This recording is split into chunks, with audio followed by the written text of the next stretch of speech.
अवधूत चिंतन श्री गुरुदेव दत्त श्री स्वामी समर्थ. नमस्कार, मी पूजा. आपल्या चॅनलवर तुम्हा सगळ्यांचं पुन्हा एकदा खूप खूप मनापासून स्वागत करते. तुमच्या सगळ्या इच्छा स्वामी महाराज लवकरात लवकर पूर्ण करत ही स्वामींचरणी प्रार्थना करते व आजच्या आपल्या व्हिडिओला सुरुवात करते. बघा, उद्या आहे गुरुवार. तर गुरुवार विषयी आता गुरुवार तर आहेच, पण प्रत्येक दिवस हा सारखाच आहे. आपल्याला असा सोमवार वेगळा, गुरुवार वेगळा किंवा शुक्रवार वेगळा असं नाहीये. पण गुरुवार आपल्यासाठी खूप खास आहे. म्हणजे आपल्या महाराजांची सेवा आपण दररोज करतच असतो, पण गुरुवारी खास करून आपण अभिषेक वगैरे सगळं काही करत असतो. आता अशी एखादी गोष्ट असते ती कायम आपण सतत आपल्या आयुष्यामध्ये करत असतो आणि स्वामी सेवा देखील करत असतो. आणि अशा वेळेस आपल्याला स्वामी कधी पावत नाहीत, आपल्याला त्याची प्रचिती येत नाही, अनुभव येत नाही. मग आपण सगळ्यांना दोष देतच असतो, देखील महाराजांना देखील दोष देत असतो. एक वाक्य तुम्ही ऐकलंच असेल, जैसे जैसे कर्म तैसे फळ देतो ईश्वर. हे वाक्य तुम्ही सतत ऐकतच असाल, रोज ऐकत असाल. जैसे ज्याचे कर्म तैसे फळ देतो रे ईश्वर. म्हणजे जसे लोकांचे कर्म आहेत त्याच पद्धतीने प्रत्येक व्यक्तीला, प्रत्येक मनुष्य जातीला त्याचं फळ मिळत असतं.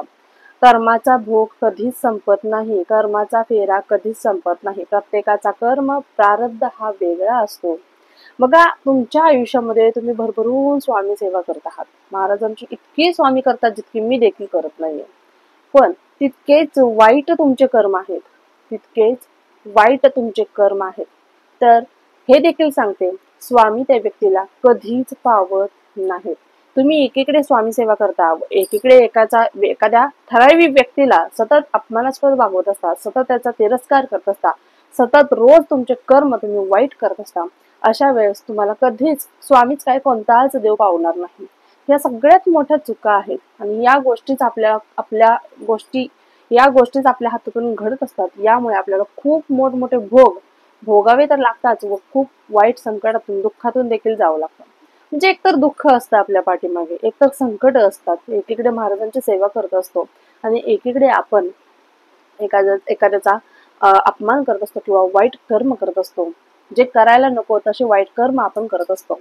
त्यामुळे कर्म आपले जोपर्यंत चांगले होणार नाहीत तोपर्यंत आपल्या सेवा आपल्यासाठी कधीच काम करणार नाहीत. आपण ज्या सेवा करतो त्या सेवा आपलं वाईट केलेलं कर्म आहे ते कुठेतरी सुधारण्याचा प्रयत्न करत असतं. आपल्याला जे हवंय ते कधी मिळत नाही या गोष्टीमुळे त्यामुळे आपल्याला जे भोग आहे ते भोगावे लागतात. आणि मला तर वाटतं आपल्याला या जन्माचे भोग या जन्मातच भोगायचे आहेत, एवढं लक्षात घ्या. म्हणजे एखाद्याचा तळतळाट तुम्ही आता बघता, एखाद्याचा तळतळाट म्हणजे एखादा व्यक्ती असा आहे, खूप श्रीमंत होता, म्हणजे खूप त्याच्याकडे काय नव्हतं असं काहीच नव्हतं. म्हणजे आपल्याला देखील वाटायचं की बाबा याच्याकडे आहे तर माझ्याकडे का नाही, असं वाटतं. आणि तो व्यक्ती इतका, म्हणजे त्याला इतका गर्व होता त्याच्या संपत्तीचा असो किंवा त्याच्या प्रतिष्ठेचा असो, त्यावेळेस तो कोणाचाच नव्हता. तो स्वतःचा देखील नव्हता, त्याच्या घरच्यांचा देखील नव्हता, तो बाहेरच्यांचा काय होणार. तर अशा वेळेस कर्माचा फेरा असा फिरतो की त्याच्या हातात काहीच राहत नाही. त्यावेळेस आपण काय म्हणतो, त्या व्यक्तीला काय म्हणतो, त्याला त्याचे कर्म याच जन्मात भोगायचे होते आणि कर्माचा फेरा हा फिरून फिरून येतोच आणि त्याच्यापर्यंत तो आलाच, असं आपण म्हणतो. काय नाही, त्याचे कर्म आहेत, त्यांनी जे वाईट कर्म केले तेच त्याला भोगायला येतात, असं आपण सहज बोलून जातो. बोलता बोलता एखादी बैठक बसली तर आपण सहज बोलून जातो. हे काय आहेत, कर्म आहेत.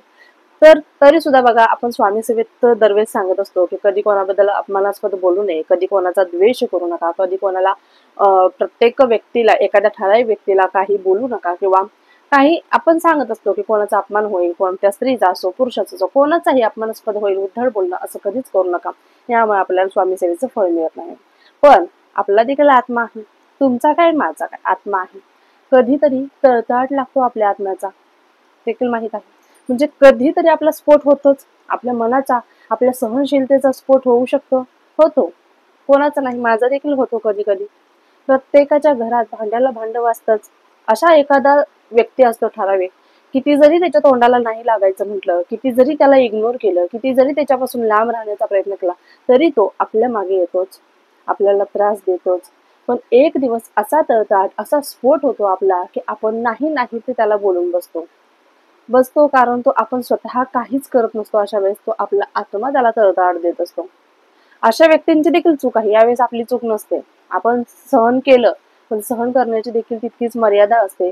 सहन करण्याची तेवढी आपली सहनशीलता आपली संपलेली असते, डोक्याच्या वरून पाणी जातं, त्यावेळेस आपला आत्मा त्याला तळतळाट देतो. हे देखील तितकं शाश्वत सत्य आहे. म्हणून का आपल्याला सेवेचं फळ मिळणार नाही का असं नाही. आपण सहन केलं, पण सहन कुठेपर्यंत करायचं हे देखील तितकंच, या गोष्टीला देखील तितकंच महत्व आहे. स्फोट होतो बघा, एखाद्याला तळताट देणं आणि एखाद्याचं तळताट घेणं यात देखील काहीतरी फरक आहे ना. म्हणजे एखाद्या व्यक्ती प्रॉपर म्हणजे एखादा पर्टिक्युलर व्यक्ती जर शांत असेल आणि त्या व्यक्तीला तुम्ही सतत डिवचत असाल, सारखं त्याच्या शेपटीवर पाय देत असाल, तो शांत आहे शांत आहे शांत आहे, एक दिवस तर तुम्हाला डसणारच ना. कोण नाही करणार, प्रत्येक जण करू शकतो. त्यामुळे कधीच कोणाचं वाईट होईल असं चिंतू नका की बाबा हा मागून आला आणि याची इतकी प्रगती, ह्याचा कसा एवढा डेव्हलप कसा काय झाला, याच्या आयुष्यात इतकी याची भरभराटी कशी होत आहे. कधीच कोणावर जाऊ नका. उलट तो कसा काय पुढे गेला त्याच्याकडून काहीतरी प्रेरणादायी गोष्टी घ्या आणि त्याच्या पावलावर पाऊल टाकण्याचा प्रयत्न करा. म्हणजे तो जो करते तेच करायचं नाही. आपण आपल्या क्षेत्रामध्ये आपण आपली प्रगती कशी होईल, त्यांनी काय केलं बरं, म्हणजे त्याच्याकडून काहीतरी शिकून घ्या. म्हणजे काहीतरी नवीन गोष्टी आत्मसात करा. किंवा तो पुढे जातो म्हणून जाऊ नका.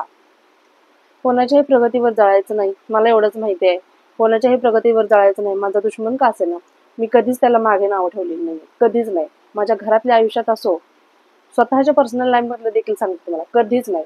माझ्याबद्दल कोण काय विचार करतं याच्याशी मला काही घेणं देणं नाहीये. मला माहिती आहे माझा तो समोरचा व्यक्ती माझ्याबद्दल काय विचार करतोय, मला माहिती आहे. तरी पण कधीच मी, स्वामी शपथ, कधीच त्या व्यक्तीबद्दल की त्याचं वाईट होऊ दे, त्याला कधीच कोणतंही त्याचं काम न होऊ दे, तळताळ दे, कधीच नाही केलं. तू सुखी राहा, तू पुढे जा, तू प्रगती कर, तू तुझ्या घरात सुखी राहा, मी माझ्या घरात सुखी आहे. तू तुझ्या घरात भाजी भाकरी खाऊन सुखी राहा, मी माझ्या घरात चटणी भाकरी खाऊन सुखी आहे.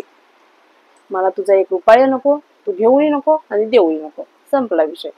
तळताट कधीच कोणाला द्यायचं नाही. आपला दुश्मन का असे ना तो आपल्याला, देवाला माहिती आहे ना सगळं आपण कोण आहोत, संपला विषय. देवाला माहिती आहे आपण काय करतो, देवाला माहिती आहे. स्वर्गात देव बसलेत ना, आपले महाराज बसलेत ना, त्यांना सगळं माहिती आहे की आपण कोण आहे, आपण कसे वागतो, आपले कर्म काय आहेत, आपण त्याला काय बोललो का, माहिती आहे सगळं महाराजांना, स्वर्गातल्या देवांना माहिती आहे. सोडून द्यायचं. नाहीतर एकच गोष्ट धरून बसायची आणि त्यांनी तसं केलं तर त्याला मी दाखवतोच. सोडून द्यायचं, सोडून द्यायला शिका, एवढंच सांगायचं होतं. आणि या छोट्या छोट्या गोष्टीच आपल्याला मिळत असतात. आणि स्वामी सेवा नाही जमत तुम्हाला करायची तर नका करू.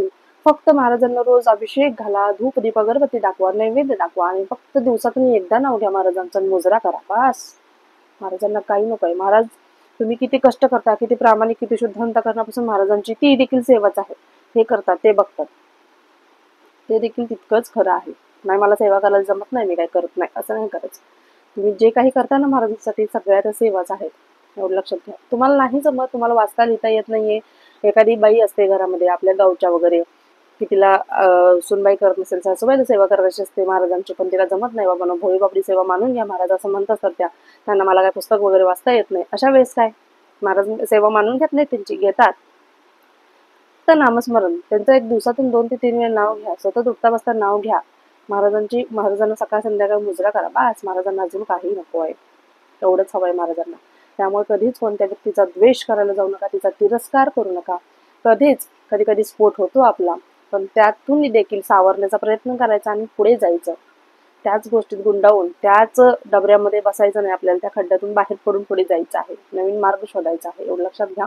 आणि आजचा हा व्हिडिओ सगळ्यांसाठी मोटिवेशनसाठी होता, म्हणजेच सगळ्यांना प्रोत्साहन देण्यासाठी होता की एक रस्ता बंद झाला, एक दरवाजा बंद झाला म्हणून सगळे दरवाजे बंद होत नाहीत. एका व्यक्तीने तिरस्कार केला म्हणून लोक काय म्हणतात, जग काय म्हणेल या विचाराखाली घरात रडत बसायचं नाही, घरातून बाहेर पडायचं, नवीन मार्ग, नवीन रस्ता, नवीन दरवाजा शोधून काढायचा. आणि तो दरवाजा महाराज आपल्यासाठी उघडाच ठेवतात, एवढं लक्षात घ्या. एक दरवाजा बंद झाला तर महाराज आपल्यासाठी 4 दरवाजे उघडत असतात. त्यामुळे कधीच निराश होऊन जाऊ नका, डिप्रेस होऊन जाऊ नका. कधीच कोण मला असा बोलतो मग मी बाहेर कसं जाऊ, जग मला काय म्हणेल याचा विचार करू नका. जग हसायला येतं, पोसायला येत नाही, याचा विचार करू नका आणि पुढे जा आणि आपलं भविष्य घडवा, आपल्या घरच्यांचा विचार करा, एवढंच सांगायचं होतं. व्हिडिओ आवडला असल्यास व्हिडिओला लाईक करा, शेअर करा, सबस्क्राईब करा. पुन्हा एकदा व्हिडिओ अशाच एका नवीन व्हिडिओ सोबत, तोपर्यंत झालेली सेवा स्वामींची मी रुजू करते. श्री स्वामी समर्थ. धन्यवाद.